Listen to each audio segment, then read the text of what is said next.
오늘 말씀은 고린도후서 11장입니다. 16절부터 32절입니다.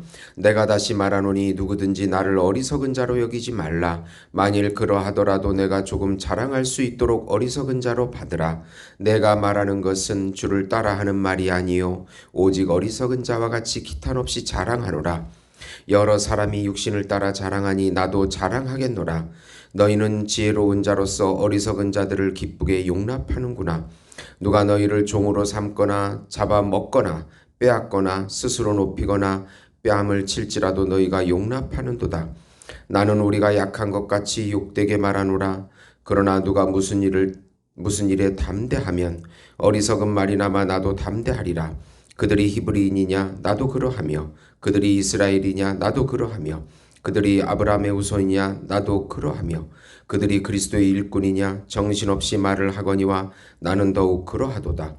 내가 수고를 넘치도록 하고 옥에 갇히기도 더 많이 하고 매도 수없이 맞고 여러 번 죽을 뻔하였으니 유대인들에게 40에서 하나 감한 매를 5번 맞았으며 3번 대장으로 맞고 1번 돌을 맞고 3번 파선하고 일주야를 깊은 바다에서 지냈으며 여러 번 여행하면서 강의 위험과 강도의 위험과 동족의 위험과 이방인의 위험과 시내의 위험과 광야의 위험과 바다의 위험과 거짓 형제 중의 위험을 당하고 또 수고하고 애쓰며 여러 번 자지 못하고 줄이고 목마르고 여러 번 굶고 춥고 헐벗었노라. 그 외의 일은 고사하고 아직도 날마다 내 속에 눌리는 일이 있으니 곧 모든 교회를 위하여 염려하는 것이라. 누가 약하면 내가 약하지 아니하며 누가 실족하게 되면 내가 애타지 아니하더냐. 내가 부득불 자랑할진대 내가 약한 것을 자랑하리라. 주 예수 아버지 영원히 찬송할 하나님이 내가 거짓말 아니하는 것을 아시느니라. 아멘. 참 자랑이라는 제목으로 은혜를 나누고자 합니다. 사랑하는 성도 여러분, 복음은 기쁜 소식입니다. 왜 복음이 우리에게 기쁜 소식이 됩니까?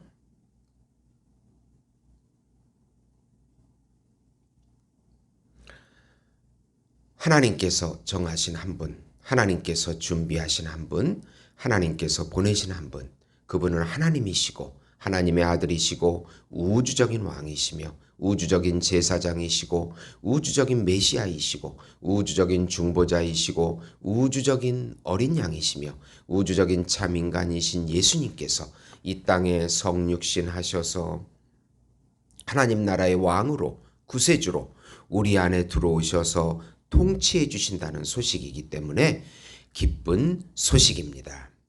예수님의 십자가의 죽음과 부활을 통하여 하나님의 본질인 생명과 하나님의 성품인 사랑을 다시 누리게 해주신다는 소식인 것입니다.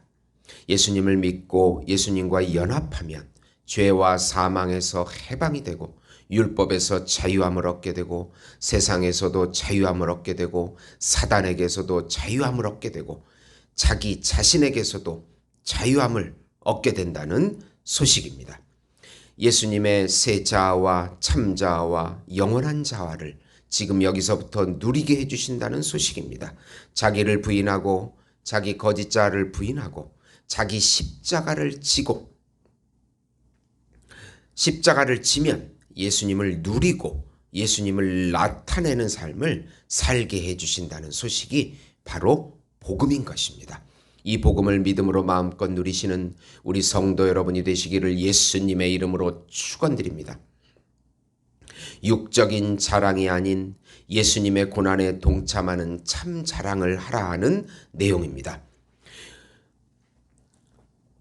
오늘 말씀은 바울의 변호가 계속 이어집니다. 우선 다른 예수와 다른 영과 다른 복음을 전하는 거짓 사도들을 분별하고 경계하라. 바울은 자신이 어리석고 낮아짐을 용납하라고 합니다. 자신은 예수님과 고린도 교인들을 정결한 처녀로 오직 중매하려 한다고 합니다. 뱀이 하와를 꼬셔서 타락시킨 것과 같이 거짓 사도들이 지금 고린도 교인들을 유혹하고 있는 것을 조심하라고 3절에 말씀하고 있습니다. 영적인 분별을 하지 못하고 다른 예수와 다른 영과 다른 복음을 받아들인 고린도 교인들을 질책하고 있는 것입니다. 거짓 사도들의 관심은 외모에 있는 것이 아니고 거짓 사도들의 관심은 외모에 있고 돈에 있다는 것을 강조하고 있습니다. 오히려 자신은 비용을 받지 않음은 고린도 교회에 폐를 끼치지 않기 위함이었다고 말합니다. 복음 전파에 방해가 되지 않기 위함이라고 말합니다. 자신이 얼마나 고린도 교인들을 사랑하는지 하나님이 아신다고 11절에 고백합니다. 거짓 사도들은 속이는 일꾼이요 그리스도의 사도를 가장하는 자들입니다. 학식과 돈을 탐하여 유혹하는 자들이라고 13절에 말씀합니다. 그들이 돈을 탐하기에 자신은 더욱 보수를 받지 않았습니다. 그들이 학식을 강조하기에 자신은 오직 계시이신 예수님만을 강조합니다. 사단도 자신을 광명한 천사로 가장합니다. 의의 일꾼으로 가장하는 것이 대단한 일은 아니라고 합니다. 결국 그들은 심판을 받게 된다고 15절에 말씀하고 있습니다. 그러므로 사탄의 일꾼들은 자기를 의의 일꾼으로 가장하는 것이 또한 대단한 일이 아니니라. 그들의 마지막은 그 행위대로 되리라. 는 말씀입니다. 예수님이 아닌 어떤 사람에 집중하거나 돈에 집중하거나 학식에 중점을 두면은 그것은 거짓 복음일 수 있는 것입니다. 우리가 경계하고 조심해야 합니다. 두 번째로 예수님과 같이 고난에 동참한 참 자랑을 하라. 바울은 이제 거짓 사도들이 자랑처럼 자신도 자랑하니 이해해달라고 합니다.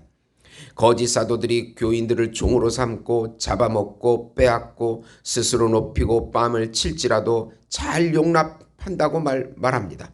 그들이 히브리인과 이스라엘인 아브라함의 후손임을 자랑하는데 바울 자신은 더욱 그렇다고 말합니다. 그들이 자신을 그리스도의 일꾼으로 주장하는데 자신은 더욱 그렇다고 합니다. 그 증거로 자신이 겪은 고난을 말합니다. 옥에 갇히고 매도 맞고 죽을 뻔하고 태장을 맞고 돌에 맞고 3번 파선하고 깊은 바다에서 지냈다고 고백합니다. 강의 위험과 강도의 위험과 동족의 위험과 이방인의 위험과 바다의 위험과 거짓 형제의 위험을 겪었다고 고백합니다. 수고하고 애쓰고 자지 못하고 줄이고 목마르고 굶고 헐벗었다고 고백합니다. 더욱 괴로운 것은 교회를 향한 염려라고 말씀합니다. 28절입니다. 이 외의 일은 고사하고 아직도 날마다 내 속에 눌리는 일이 있으니 곧 모든 교회를 위하여 염려하는 것이라. 더욱 괴로운 것은 교회를 향한 염려라는 것입니다. 교회를 향한 염려와 또 수많은 고난과 상처들, 이것이 바울의 참 자랑인 것입니다. 보수를 많이 받고 학식과 혈통을 자랑하는 것은 거짓 자랑입니다. 주 예수의 아버지 영원히 찬송받으실 하나님이 아신다고 31절에 말씀합니다. 바울은 자신의 고난과 거짓 사도의 거짓 자랑을 비교하고 있습니다. 우리도 예수님을 위하여 낮아지고 고난 겪은 것을 자랑해야 합니다. 우리가 성공한 것과 잘된 것을 자랑하는 것이 아닙니다. 빌립보서 2장 6절에서 8절 보시면 그는 근본 하나님의 본체시나 하나님의 동등됨을 취할 것으로 여기지 아니하시고 오히려 자기를 비워 종의 형체를 가지사 사람들과 같이 되셨고 사람의 모양으로 나타나서 자기를 낮추시고 죽기까지 복종하셨으니 십자가에 죽으심이라. 예수님의 성육신, 그 성육신을 통해서 우리가 구원의 자유함을 얻게 된 것입니다. 사랑하는 성도 여러분, 우리가 고난받고 있다는 것, 어려움이 있다는 것은 바로 우리가 참 교인이라는 증거가 되는 것입니다. 용기를 잃지 마시고 오늘도 믿음으로 예수 이름을 부르면서 승리하시는 우리 예수목장교회 성도 여러분이 되시기를 예수님의 이름으로 축원드립니다. 기도하시겠습니다. 성부 하나님께서 우리를 불쌍히 여겨주시옵소서. 우리 나라를 불쌍히 여겨주시고 우리 교회를 불쌍히 여겨주시고 우리 가정을 불쌍히 여겨주시고 우리와 우리 후손들을 불쌍히 여겨 주시옵소서. 성령 하나님께서 성령의 능력과 지혜로 우리를 덮어주시고 인도해 주시옵소서. 성자 예수님께서 우리 죄를 사해 주시며 일평생 매 순간 우리와 동행해 주시옵소서. 예수님의 이름으로 기도드리옵나이다. 아멘.